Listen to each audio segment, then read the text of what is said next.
All right. Hello, everybody. Hope you all are doing well. We just got some news that makes this slate significantly better. So lock in, boys.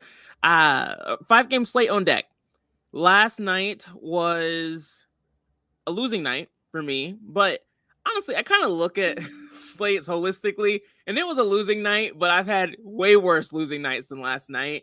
I think the Keontae George play and some other guys that we hit on helped make it just like that kind of sucks night instead of Yeah. that fucking sucked. Yep. But anything else you want to talk about last night? It wasn't great. Yeah, no, bad night for sure. Ready to move on. And I was getting ready for my speech of how value sucks tonight, unless Kate is out. But right before we went live, we got that news. So Slate's looking a little better. Yeah. I like it significantly better. I mean, we haven't ran yet with that news and information, so maybe I'll feel differently. But let's see. Good to see you, Cujo, Chad. Good to see all y'all, Cedric. Appreciate the support, y'all. Don't forget to like. For those of you who are new, we're going to go through these games, show you our approach, kind of talk through some spots that we like, and go from there. Starting off, we have the Cavs going up against the Hornets, 237 total, second highest total on the slate, and a 3.5-point spread, second closest spread on the slate. Cavs are going up against the Hornets, who have been fan-freaking-tastic offensively, and then their usual not great selves when it comes to defense. Besides rebounding, they're a really good rebounding team these days. But for the Cavs, Darius Garland is out, which means we'll see Donovan Mitchell and Porter run point a bit more. But I like someone not mentioned there with him out. How are you treating the Cavs tonight against the Hornets? Yeah, this is one game that I wanted to make sure I had some pieces. It's one of the highest game totals on the slate. So definitely want some Donovan Mitchell in this spot, one of the highest upsides on the slate. So put a 25% min there in this matchup. I love Jalen Tyson when Darius Garland is out, and I think 6,100 is still too cheap for his role. He's playing over 30 minutes in this spot, and again, it's a weak defense, and you can play him at small forward and shooting guard, so he just fits lines so well. So I threw a love on him and made him a core play because I like him that much. I did consider Jared Allen and Mobley, but I like some other centers a bit more. I usually at least like taking a shot on Mobley just due to his upside, but I couldn't do 9K. I will say, especially with some of the Detroit value we should be getting here shortly, if he pops up in my lines, I'm definitely okay with that too, but didn't go out of my way to force any. Yeah. I am looking at things pretty similarly to you. You're 20 maxing tonight, right? Yeah, 20 max. Yeah.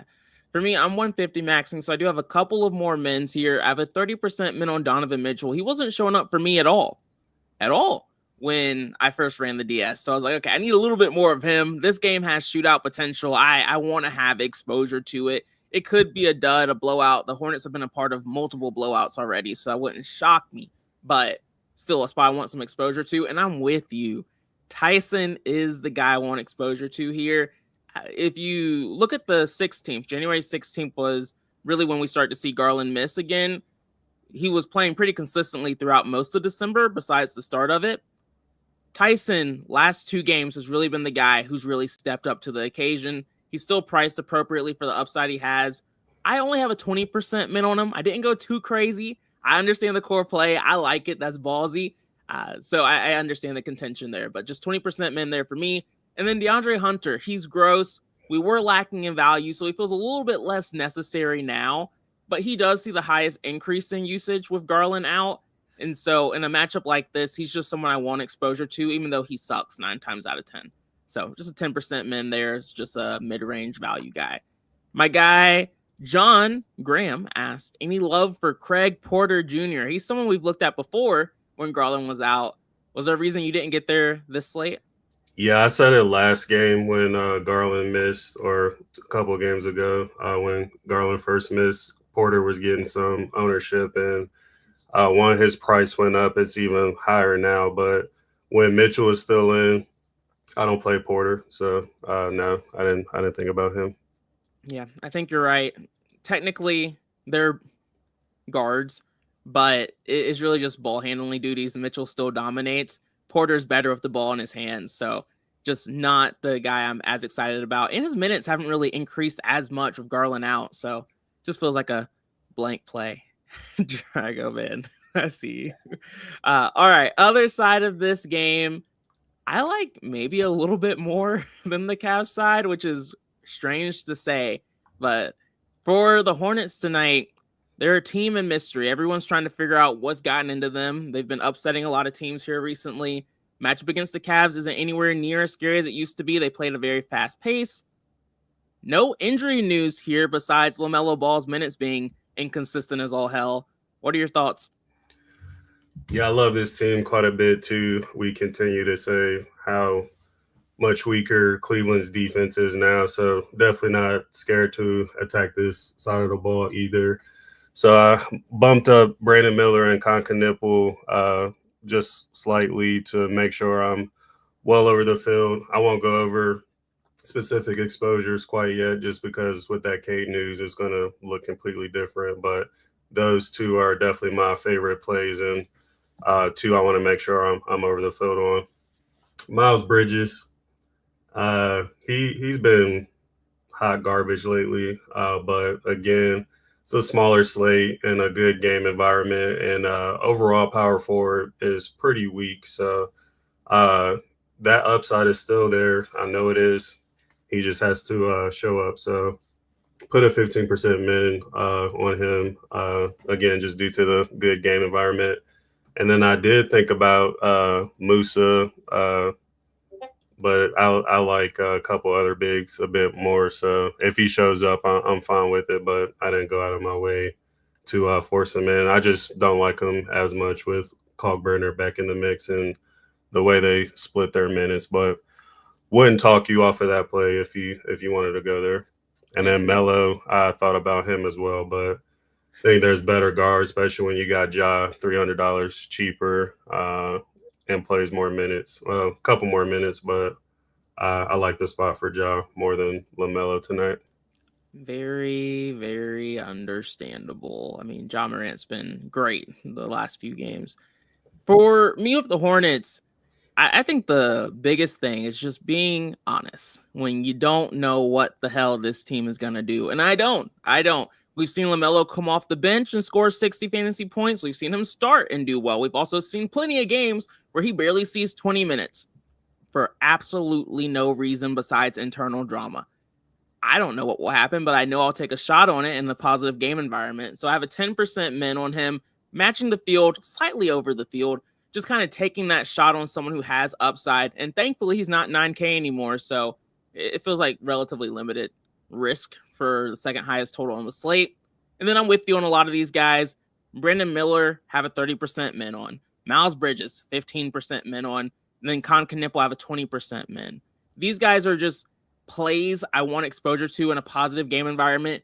I don't know which one's going to go off, but we've seen these guys go off enough that I know I don't want to be sitting on the outside looking in. So if you're 150 maxing, I just say get exposure where you can. And these guys are a little bit lower owned than they typically would be. And I think a lot of that is because, per usual, people like having more exposure to the late game so they can late swap. A little bit less important now since we have that Detroit news. So take it as you will. Just a game I want to make sure I'm not forgetting. Anything else you want to add here of them? Oh, Nope. There was one more guy. Colin Sexton at 4,800. He was on my radar. I am going to take the min I had on him off since the Detroit value is going to be significantly better than him. Yep. All right. For the Pacers side of this game, Indiana, they're healthy. They're going up against Boston. I think we're looking at the same guy. What's your thought process with the Pacers? Yeah, Andrew Nembhard, and that's it for me. We've talked about him before in the past as well. He's just, 14% isn't that low owned, but probably after ownership gets updated, it'll drop some. But he's just a guy who's typically lower owned, and He hasn't shown much ceiling lately, but he does have a nice ceiling, and he's just always in that nice 6K range and fits into, even though we have more value now, he kind of fits into that more of a balanced build and just a solid player overall. So definitely willing to take a shot on him and didn't really get to anyone else here. Yeah, there's kind of two trains of thought. Like when you get more value, it allows you to do more like studs and duds type of builds, which is my favorite type of build, something I want to have a lot of exposure to. But I don't want to rule out that mid-range build type either, just as a way to get different from what most people will do on this slate. Usually I get different by playing lower owned studs, but you can also just get different pretty easily by playing some of these mid-range guys. And I do have a 15% min on Nimbard for the exact same reasons you mentioned. I don't like the spot. I don't love the matchup, but he's the guy that makes the most sense in this range. He can still exceed value. So that's someone I want to have exposure to. And then I'm still going back and forth on my guy, Jay Huff, only because he freaking sucked last time out. And then there's an argument to be made that his minutes are less consistent with Isaiah Jackson coming back. I think that's true. I just don't think it matters all that much. Or all that much when it comes to DFS for him to still be able to exceed value. I had him in on him, but I'm going to take it off just because I think we do have better value. I don't need to pay a 5K price tag for a guy like Jay Huff on this slate. Jock is a better play for the same price too. Yeah, so there's just better plays. I'm going to get off of my just trying to catch a guy on his low streak. But next game, a little bit, or not next game, but other side of this game, we have the Boston Celtics, and they're going up against the Pacers. They have a bit of a softer matchup here. No new injury news, though. Who are you taking a shot on here? Put a 20% min on Kada. I just really love this spot for him and a nice price and another guy who fits the balanced build. So definitely want some exposure there. I am going to take this 10% min off of Hauser because, again, before the K news, we were kind of looking deep for some value. And Hauser's been fairly solid the last few games, so I was willing to take a shot on him. If I was doing 150, say what? The 10% men still there. Hauser. I thought I deleted that. Thank you. But yeah, if I was doing 150, I would be okay with maybe like a 5% min, but 20 max, I'm just gonna lean on that Detroit value. But yeah, pretty much just cater for me. Yeah, this is not a bad matchup by any means. Pacers played a pretty solid pace. It's just this Boston team is healthy. Looking at 150, I have mins on these guys, but you'll realize I'm not really exceeding ownership on almost any of them. I have a 10% min on Jaylen Brown just to have exposure to him as a stud play, but still significantly under the field. Derek White, I have a 5% min on. Just wanted a little bit of a sprinkle. Same story of Peyton Pritchard.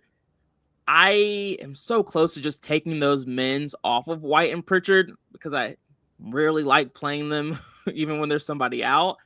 But for now, I'm just going to keep it so I'm not getting like too off of what my original plan was. But room for adjustment if I'm not getting enough of the guys I want later. And then Kita, he's the one I have a 20% min on. Just the big, I want to make sure I'm slightly over the field on in a good spot, in a good place where he can get more rebounds against a team that is relatively small, leans towards him having more rebounding opportunities. So he's the one I felt best about. But I don't ever love this team. And I was with you. I was so worried about having to play Sam Hauser today. I can't stand that guy. Yeah. But thankfully, no longer an issue. All right. Next up, we have the Nets going up against the Knicks. The Nets are never a team we love to see on a slate. They're just kind of blah, especially when they're all healthy. And it's even worse when they're going up against the Knicks, a really good defensive team. Do you like any of them? Absolutely not. I could not find one good reason to attack this team. Only one guy you can make an argument for is MPJ, but even him, he hasn't shown too much upside recently. So hate this team, hate the matchup for him. So won't have any. You know, MPJ is very, I honestly view him the exact same way I view Keontae George. I don't really care what the matchup is. I don't really care. Is he low owned? Then I'll play him. That's pretty much it.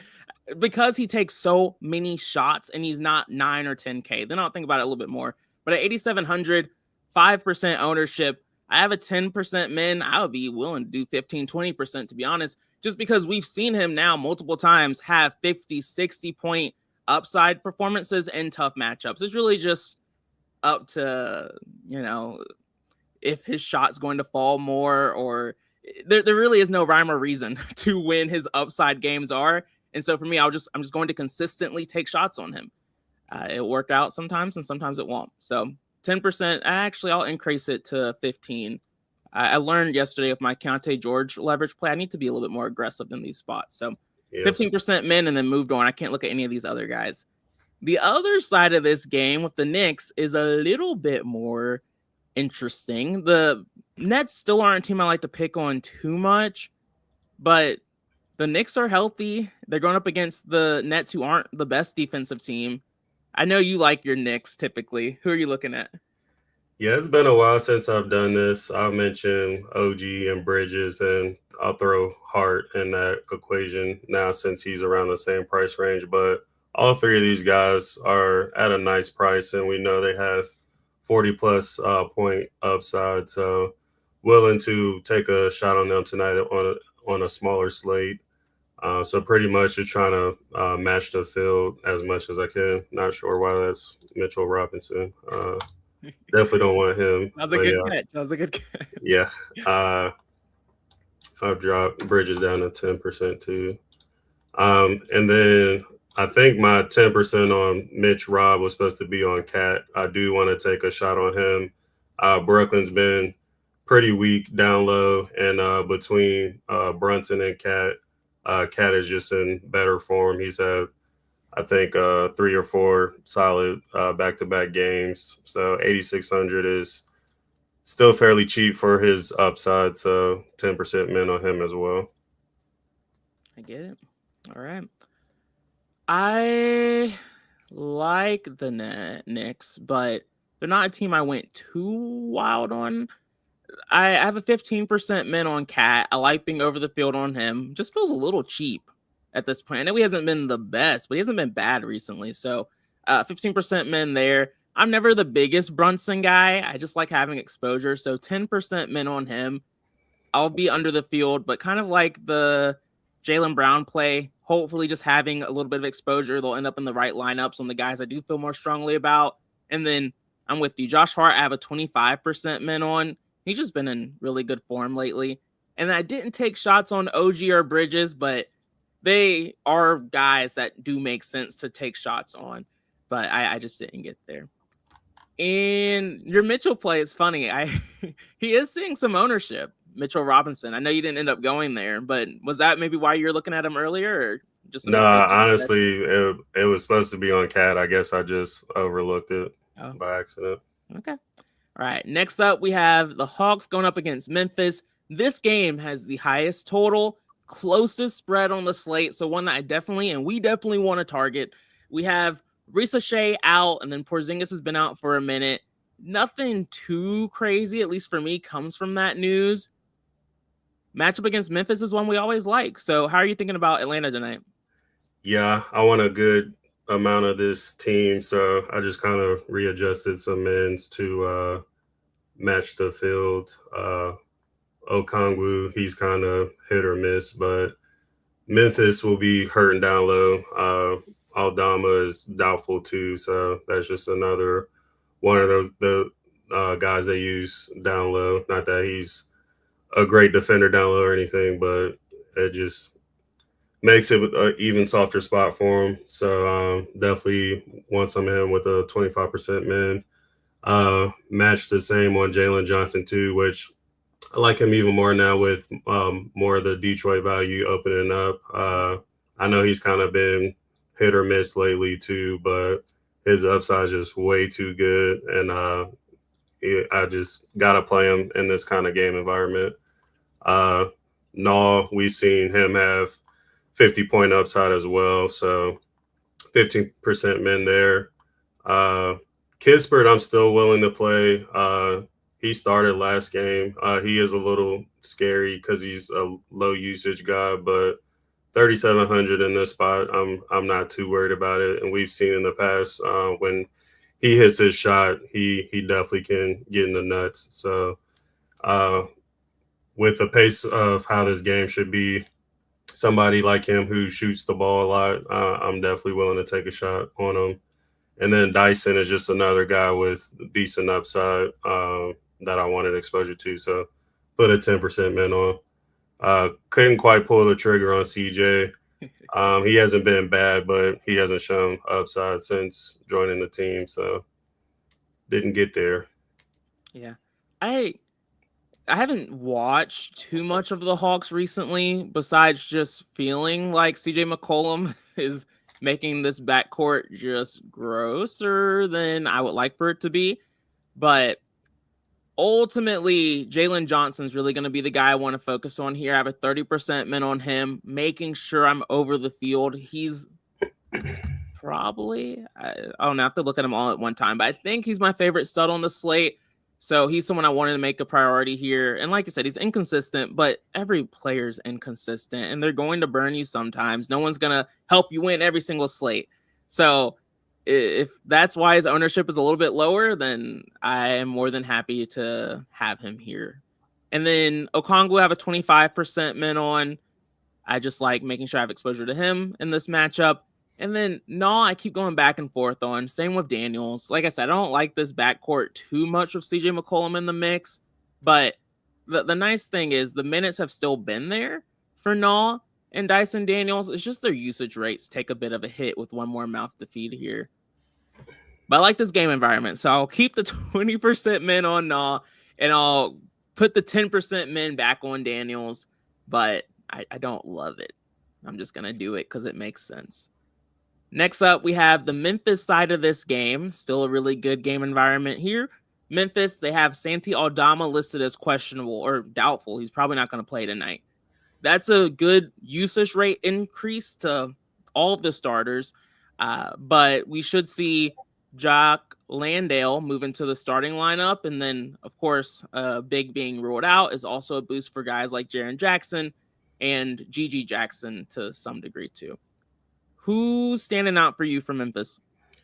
So definitely Ja, obvious play. He's just way too cheap, even if he only plays 28 minutes. Last few games, he's finally starting to look like how he used to play. I know when he came back, he was looking a little washed, but definitely in much better form now. So he'll be a core play for me. Jock, I do like quite a bit. I mean, like I said before, minus Jaren, they pretty much are depleted down low. So he's going to be locked into a lot of minutes tonight and only 5K in a great game environment. So going to be well over the field there. Cedric Coward is just another mid-range guy who plays a ton of minutes that I want to make sure I have exposure to. We've seen nice upside from him. So 5,500, I think definitely some meat on the bone there. And then I typically avoid Jaren, but again, I like this matchup a lot. And again, power forward is weak, so he'll be in my power forward spot, not center. So willing to take a shot there. And then I am going to get rid of these mins. Had those on before the Cade news. However, with Aldama doubtful, I would not be surprised if one of these forwards down here smashes, especially Gigi. We've seen it before. So I'll be thinking about him. Definitely if I was doing 150, I would at least throw a 5% min on. But again, I'm going to want to lean on that Detroit value. Yeah. I don't think we're too far off here. John Morant, he shows up naturally in 70% of my lineups. Again, that might change if I end up forcing. No, there aren't really any more studs for me to force exposure to. So I think he probably will just end up being the guy who shows up the most. And he's not a stud. That's why. Like, he's only 7,700. So I'm comfortable with that. And then I did have to put him in on Jaren Jackson Jr. I play a good amount of Jaren Jackson Jr. whenever someone's out. It is a little weird for me to play him here, but I just don't think the matchup is that tough. So 15% min on him. I capped Cedric Coward at 50%. He was showing up in like 60 to 80% of my lineups. And to me, he's just a guy with upside, but just a guy. And so just 50% there. I'll still be over the field, but he won't ruin my night if he just craps the bed. Jock Landale, like you said, he's showing up in like 83% of my lineups right now. That number will move around, but he'll still be in that upper echelon of plays for me. And I have a 10% min on GG Jackson. You can call it a leverage play, pre-lock show, whatever you want to. But like you mentioned, I like GG Jackson. I think one of these forwards will end up benefiting with Aldama out, and GG's done it the most consistently in my book. So I like him here. He's only 3,900. Not someone I'm going too crazy on, only 10%, but worth a shot for a cheapie. And so, yeah, that's pretty much it. I have a ton of Memphis here, and a lot of them show up by themselves, so not something you have to force too much. Next up, we have the last game on the slate. These last two both start at the same time, but last game in the DS, which, if you're not a DFS Army member, click the link in the description. Use promo code BDUB, BDUBB, for a 10% discount. And yeah, join the party. You can have access to the Discord. You can have access to the optimizer. Set you up right. OG, why was Geek making fun of you for not being able to export? Yeah, I don't know where you're having trouble. Like, there's multiple steps there, but yeah, let us know where you're struggling, and we can try to help you out. I think OG, you use your phone though, and I have no idea how to export using your phone.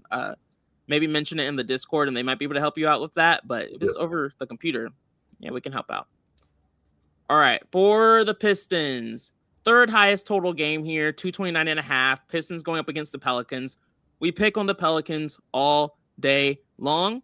No questions asked, at least for me. And it's even easier here because Detroit is now without Cade Cunningham, which means Jaden Ivey and Dennis Jenkins will do a lot of running the point.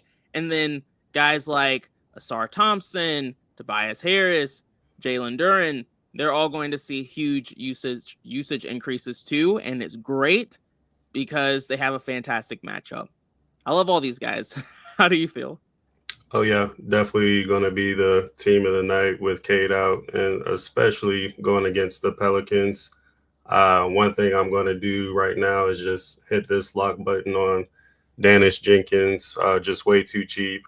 Last time Cade missed some games, we saw him outplay Jaden Ivey. So that will be a hard decision whether to eat the Ivy chalk or fade it, but we've seen it too many times to where I'm for sure going to have all the Jenkins over Ivy. I'll probably have some exposure to Ivy, but not going to go too crazy there. Mm-hmm. I boosted Duren before the Cade news. I was pretty close. I bumped him up to 41. We have him at 40.59, so will be a core play with no Cade, and we say it all the time, Pelicans have a soft front court, so he should eat in this spot. Tobias Harris, not my favorite play by any means, but again, power forward is gross, only 5,200, no Cade in the Pelicans, so we'll have a lot of exposure to him, unfortunately. Asar Thompson, definitely love way more. Going to have make sure I'm over the field there. I have to rerun, but definitely going to be a priority for me. Again, I'm okay with meat in the field on Ivy, but I don't want to go too crazy. He's not going to be a core play or anything for me. And then the only other turds I will probably have some exposure to is Ron Holland and Duncan Robinson, just because they both should see great minutes. And again, the matchup is super soft. So if I need to, I'll put him in on them just to make sure I have exposure there. Yeah, I think for me, I'm with you. Jenkins is the no-brainer. We have him at like 57% ownership. It wouldn't shock me if he pushes like 70, 80% ownership. Locking something I'll be doing here too. it would just be something fluky if he doesn't get there at this price tag. So I'm not even going to try to predict that. I'll just lock him in for the most likely scenario. And then outside of that, I'm with you again. Like Duran, I'm a little upset Cade's out because Duran was going to be such an easy leverage play when he's going to be lower owned. But it's fine. Beggars can't be choosers. Just going to play him. I'll make him a core play. I have a 60% min on him. He'll be in the vast majority of my lines. It just is what it is. Asar Thompson, like you said, I think a lot of this will just continue to change. Like right now, Duran, without even doing anything like a min, he just naturally shows up in 84% of my lines, so I don't even need a min. Tobias Harris, he shows up in 76% of my lineups. Tobias Harris and I, we go way back. We have some beef. I'll allow him in 76% of my lineups. If he was going over 80, I would cap him, but not a need as of right now. Jaden Ivey does show up in about 65% of my lineups if I don't do anything to him. I did cap him. I capped him at 50%. I'm thinking about capping him at 40, to be honest, because Ivey has a ton of upside. It's just, he usually just doesn't do anything. That's the problem.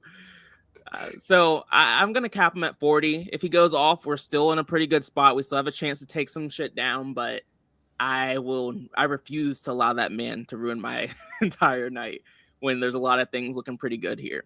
And then Asar Thompson, he shows up in 48% of lineups by himself. I think that's pretty decent leverage, so I'll allow that. Guys like Duncan Robinson, I see you, John. You were asking about Duncan Robinson. I think you might have touched on this. He's a low usage, just very scoring dependent type of guy. I do want to have him show up just because of how cheap he is. Yeah. We don't have a lot of value in other spots. And so I'm going to put a 15% min on him just to make sure I have some exposure there. And then similar situation for Ron Holland. Never my favorite guy to click on, but another guy I just want to have in the mix of some of these crappy value plays. So I'm going to put a 20% min on him and just kind of call it a day from there. Anyone else you want to touch on? I know we didn't talk about like Sasser or Isaiah Stewart at all.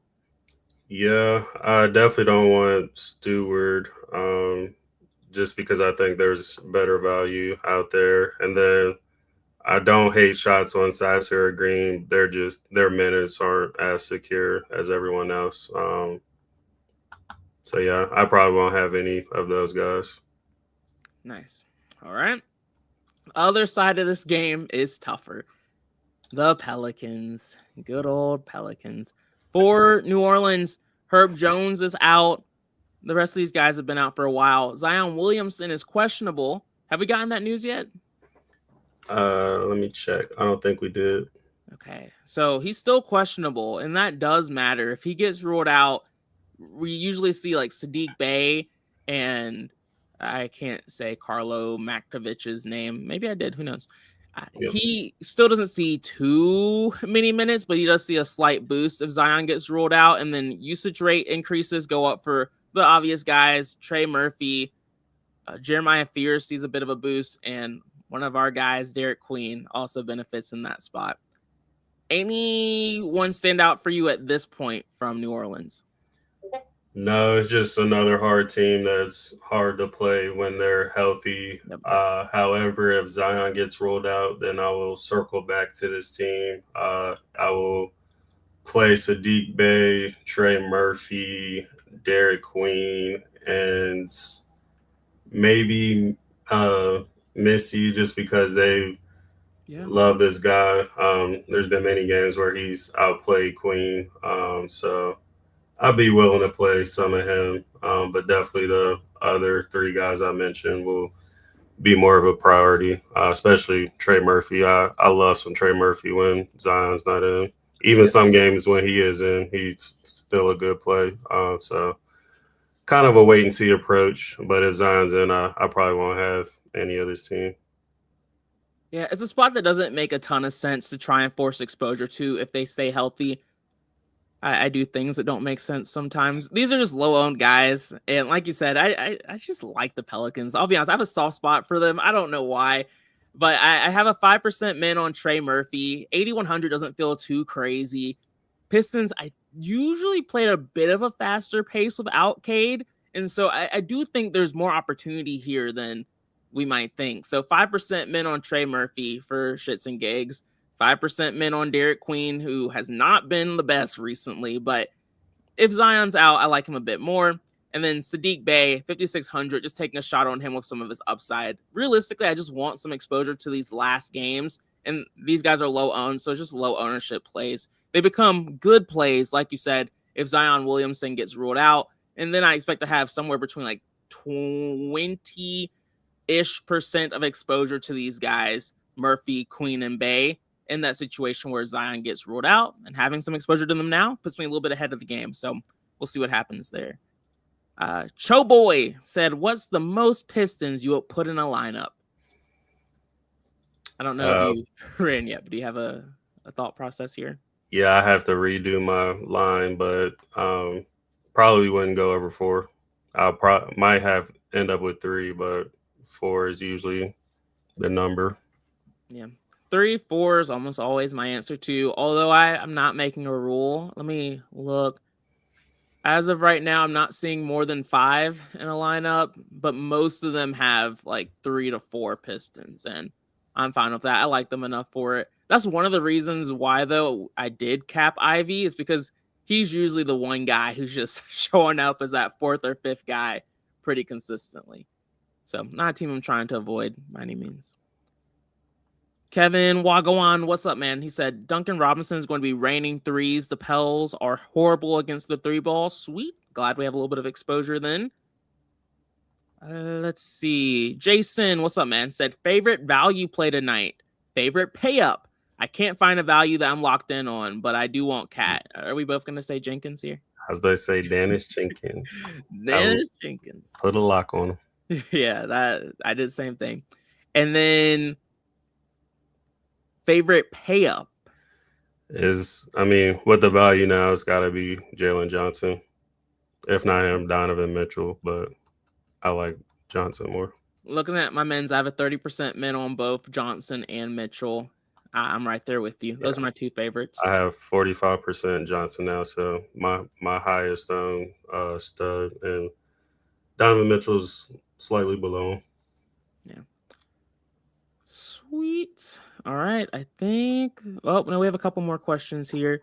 Dang, we went through these games. We usually don't wrap up until like 6:40, 6:45. Let's see. Buckeyes said favorite low-owned guy for a single entry lineup.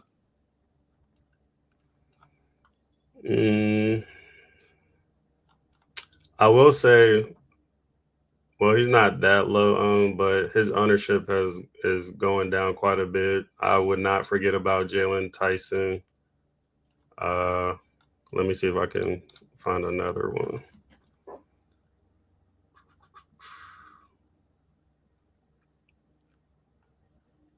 Yeah, low ownership is a wide word to use. Yeah. Only a 5 gamer. I would say like really anyone below like 15% might count too. Yeah, when you get under 10%, some of these guys are pretty gross. Yeah. Yeah, I would say he's not that low on, but Jalen Tyson, if not him, Con Knipple. I think with guards on Detroit, they're gonna forget guys in the early game. So E-Money is talking about some of the Knicks as low ownership plays. Yeah. And that's I don't feel like, comfortable enough to have them in a single entry line, but I am keeping my men's for 20 max. Perfect. All right, y'all. That's going to be a wrap. We will be back tomorrow, maybe with madness. We'll see. TBD.